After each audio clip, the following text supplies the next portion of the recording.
이재명 정부가 그런 걸 되게 잘하잖아요. 뭔가 애매모호하게 말 잘해요. 그러니까는 이렇게 반박을 하면 그거는 이것도 될 수 있고 저거 나는 뭐 직진이지 좌도 아니고 우도 아니고 이런 그 뭔가 융합할 수 있는 말을 말하지만은 기조를 잘 알아요. 본질은 뭐냐면은 일단은 이재명 정부는 너희들 돈 많이 풀어가지고 내가 행복하게 해줄게 라고 사탕을 주지만 그 사탕이 하나만 주면 되는데 너무 많이 줘가지고 독이 되는 경우들이 이제 많이 생기는 상황이 저는 될 거라고 생각해요. 근데 그거를 사탕 받으면 좋지. 우리가 옛날에 6.25 사변 때 미군 따라다니면서 김미 초콜릿 하면서 초콜릿 받으면 얼마나 좋아. 근데 지금 뭐 그렇게 우리의 시민 수준이 많이 올라왔지만은 그래도 지금 그 자기의 상황에서 형편이 어렵고 그런 상황이 많이 좋아졌지만은 자기 상황이 지금 안 좋으면은 뭐 충분히 그거를 수용하고 받아들이고 하는 사람들이 많지 않을까. 그리고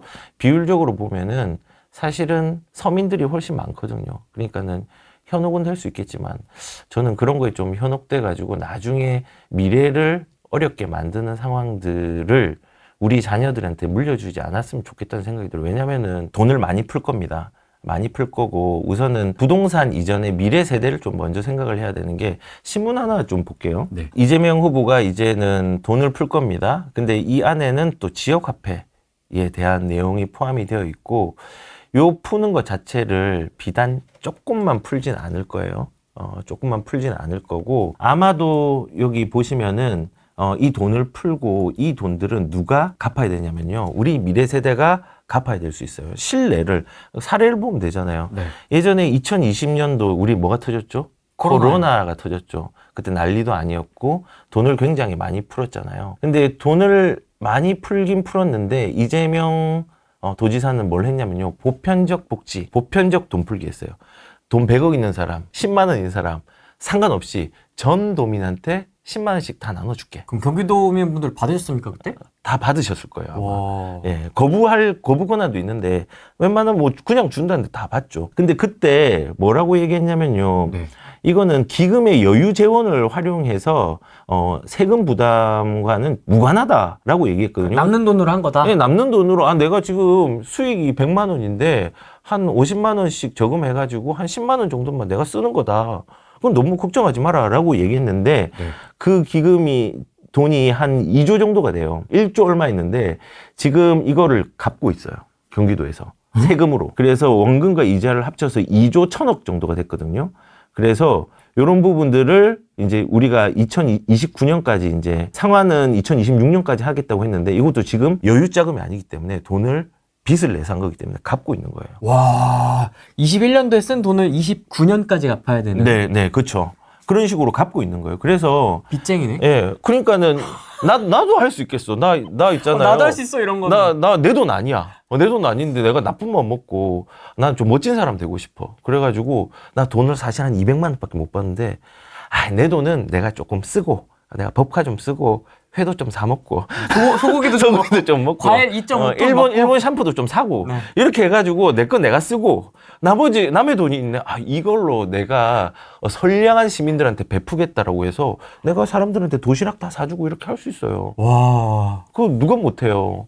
이게 그냥 돈의 출처를 안 밝히고 그냥 내가 그냥 너한테 베푸는 거라고 얘기하면 사람들이 와, 정치 잘하네. 그다음에 모라토리움 선언해가지고 채무 다 갚았다. 와, 멋지네. 야, 계곡 철거 다 해가지고 다 했다. 와, 멋지네. 정치는 쇼가 아니라 저는 현실에 현실감 있게 사람들이 진짜 필요한 것들을 쏟아주는 거지. 이것들을 내가 잘했다라고 포장해가지고 과대 포장해가지고 과자 샀는데 2,000원짜리 과자 샀는데 그 과자 안에 진공 포장돼 있어서 과자 몇 개 없는 거. 뭐 그런 거랑 뭐가 다릅니까?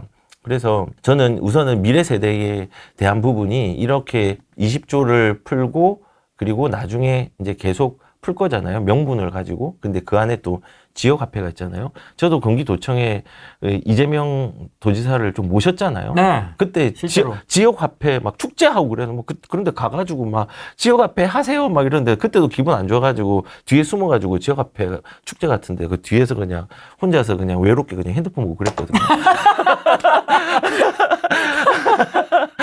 아, 싫더라고요, 저는. 그러니까 이게 망가지는 게 보이는 거, 경기도가 망가지는 게 아니, 좀 짜증이 났어요, 사실. 별로였던 거지. 그냥 그런 정책 자체가 짜증이 나고. 안 그리고- 따라갈 수도 없고. 그리고 이번에 되게 재밌는 게 국무회의를 처음 했었잖아요. 네. 근데 되게 재밌는 게 적과의 동침이었잖아요. 분위기 웃깁니다, 예, 지금. 국무회의에 있는 사람은 전부 다 윤석열. 윤석열 라인이었었고, 그 다음에 그러니까는 뭐 별로 기분이 안 좋지요 이러면서 이거를 공개적으로 해가지고 자기가 이제 뭔가를 보여줬잖아요. 예전에 경기도청에 있을 때도 똑같았어요. 제가 경기도청에 있었거든요. 네. 근데 그때도 원래 이런 간부들 회의를 화면으로 안 보여줘요. 근데 그때도 경기도에 있을 때 도청에 있는 그 간부들 꾸사리 먹는 거 있잖아요. 2급 공무원, 3급 공무원들 꾸사리 먹는 것들 화면에다 다 노출시키고 다 봤어요. 그러니까 똑같이 하더라고요, 보니까는. 그래서 그런 보여주는 거. 그러면서 내가 능력 있음을 나는 보여준다고 생각해. 물론 이 제 의견입니다. 뭐 그 분의 의도는 난 모르겠어. 근데 그래서 기자실에도 예. 카메라를 추가로 설치하고. 그 추가로 설치하면 그냥 자기는 연예인이에요. 이렇게 하겠다라는 그. 얼마나 포장을 잘하는데요. 요만한 거에 과일 한 개 넣고 진공 포장해가지고 5,000원에 팔아요. 계곡도 그런 거잖아요. 이재명 후보가 하면은 예전에 이재명 정부에서 예전 도지사 때 한 거 생각 뭐가 있을까 생각하면은 딱 두 개 생각나요. 계곡하고 지역 화폐. 신천지 부시러 간 거. 신천지 부시러 간. 그것도 있네.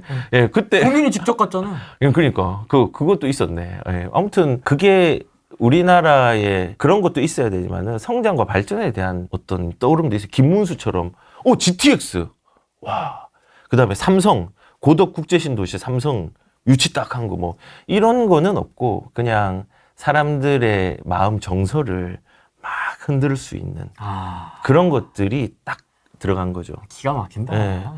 그래서 그냥 미래 세대를 위해서 그런 포장들이 우리가 아무리 좋은 포장이라도 알맹이가 없으면은 그거는 주객 정도 된 거잖아요.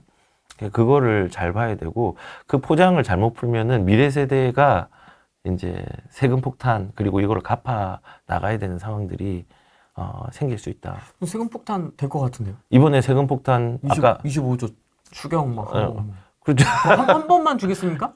한 번 안 주죠. 그러니까 이게 문재인 정부 때도 사실은 이런 게 있는데 문재인 정부도 퍼주기에 또 아이콘이었잖아요. 난 제너러스해.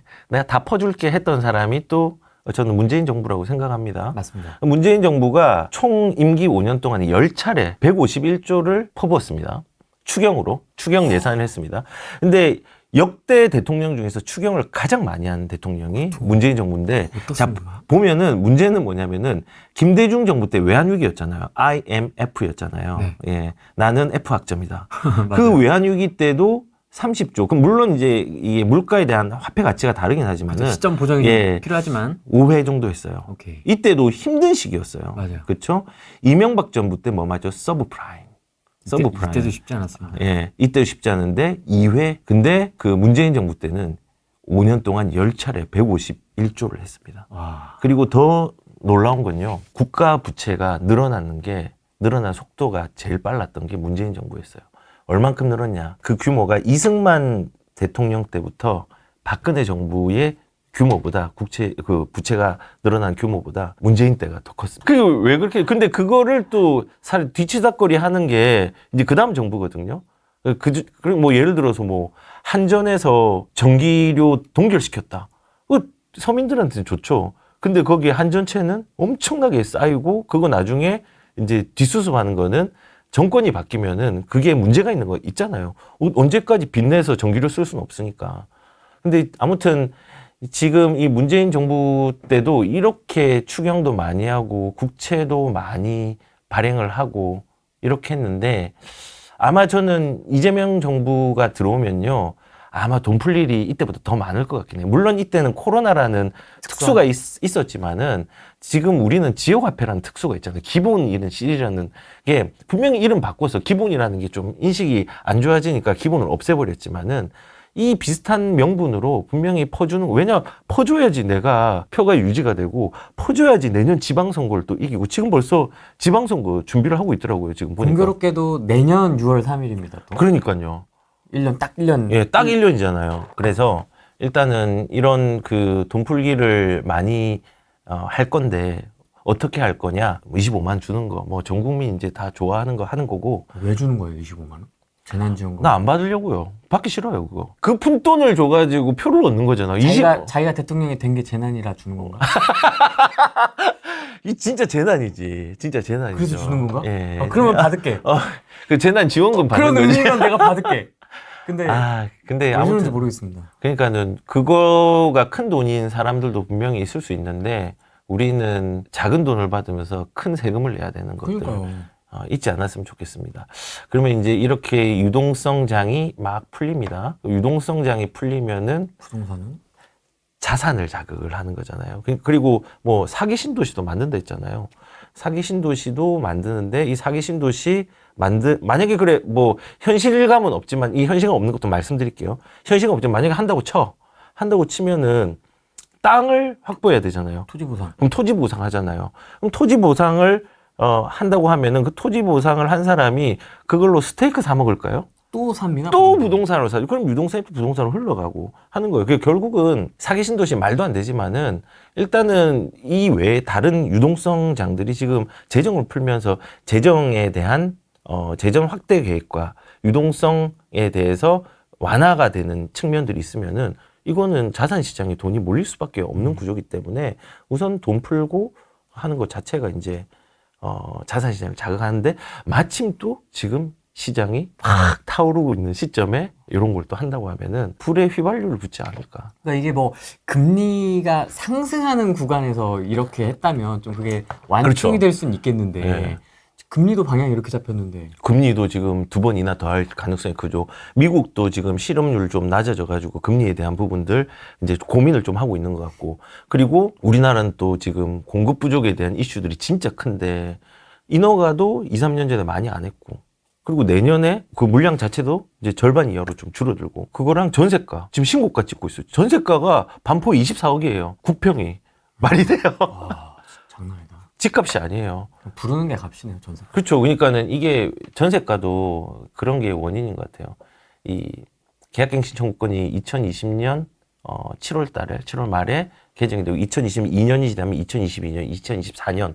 근데 2021년에도 전세 갱신을 한 사람이 있고 2년, 3년, 4년 계속 하면서 이제 거기에 사람들이 웬만하면 다 빠져나와서 이제 새로운 신규 전세를 내야 되잖아요. 그럼 가격이 올라가죠.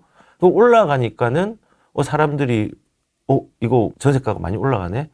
나 그러면은 이거 반전세 월세로 하든가 아니면 또 월세로 또 이동을 하고 그리고 근데 이제 문제는 전세의 가격이 올라가니까 월세로 이동하는 부분들이 생기긴 했는데 전세 매물들이 나오긴 했지만 소진되면서 지금 급격하게 또 많이 줄어들었어요. 7월 되면 또 더 줄어들 것 같다는 생각이 들고 그다음 공급 물량이 안 나오면 전세 물량은 더 줄어들어요. 그러면은 이것도 저는 부동산을 자극하는 거라고 생각을 하거든요. 그래서 그 심리를 또 그래서 여러 가지로 지금 이번 정부에서 어려운 시기에 새 정부를 맞아서 우리가 이제 참 신기하긴 한데 대처를 좀 잘 해야 되는 부분들을 좀 지혜롭게 만들어 가야 되지 않을까